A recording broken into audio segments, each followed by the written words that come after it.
Hello guys, magandang araw sa inyong lahat.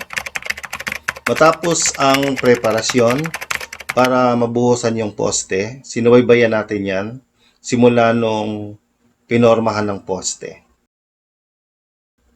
Hanggang sa gamitin natin, haluin ang Build Right Redecrete.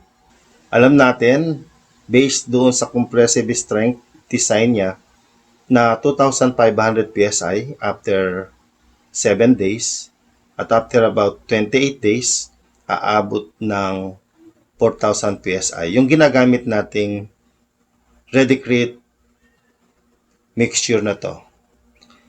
Sige lang, panurin lang natin kung paano i-mix yung Redecrete.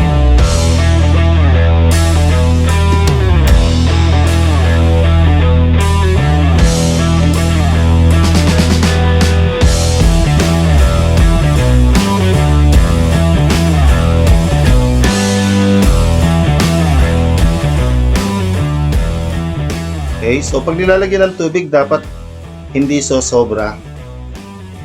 Ang tubig, pwede rin tayo mag-adjust ng konti. Kung mapapansin natin na dry talaga siya, mag-adjust tayo ng tubig. Sa site, maraming marunong magtansya niyan.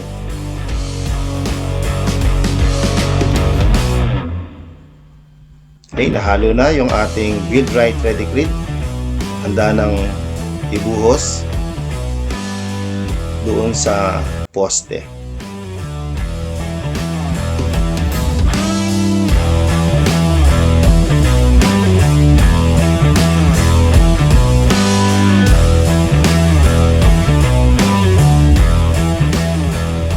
So, ito na nga yung ating binuhusan ng Redecrete, yung Build Right.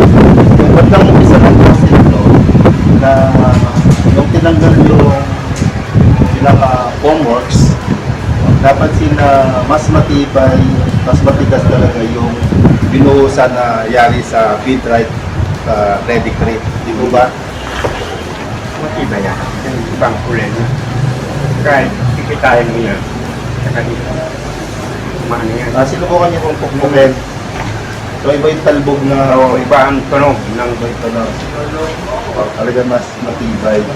iba pagkakaiba dito. Kasi yung dalawang yung 10 poste, ginaluan lang namin. Yung unang buhos ay Build Right, tapos yung naubos na yung Build Right, sumunod na yung ordinary cement. Lumalabas na mas matibay talaga yung gawa sa Build Right na ngayon, 1 week na, nasa 2,500 PSI na dapat.